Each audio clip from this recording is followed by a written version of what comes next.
Comment sensibiliser les futurs conducteurs aux risques routiers? C'était l'objectif de la cité scolaire le 15 mai dernier. Une journée de prévention a été programmée par l'établissement pour des élèves de 3e et de seconde. Nous organisons cette journée de prévention grâce à une subvention obtenue dans le cadre de la campagne du PDASR 2024, donc le plan départemental d'action sécurité routière, dont les enjeux sont, entre autres, la prévention des conduites à risque, alcool, stupéfiants, vitesse, distracteurs, et l'usage de la route pour les 2 roues motorisées. Cette action s'inscrivait aussi dans le cadre de l'attribution de l'ASSR 2, l'attestation de sécurité routière.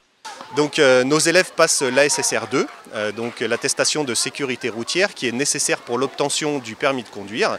Et dans le cadre de l'ASSR 2 ainsi que dans le cadre du partage de la route de manière responsable, nous avons décidé d'organiser cette journée de sensibilisation à la sécurité routière.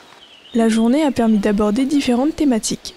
Au niveau des ateliers, nous avons des ateliers qui sont faits dans des salles, comme les ateliers par exemple alcool, ateliers de sensibilisation à la vitesse ou les distracteurs. Donc les distracteurs, je le rappelle, c'est l'utilisation des téléphones portables au volant par exemple, l'écriture de SMS, etc. Et donc nous avons 2 ateliers en extérieur, donc les ateliers des angles morts qui se situent ici, qui sont donc pour sensibiliser les élèves à la présence d'angles morts dans les voitures, ce qui est très utile notamment lorsqu'on traverse la route par exemple. Et donc de ce côté-là, nous avons les ateliers de la voiture tonneau pour sensibiliser les élèves aux conséquences tout simplement des accidents de la route, surtout quand on n'a pas la ceinture attachée. Cette journée de sensibilisation était la 5e du genre.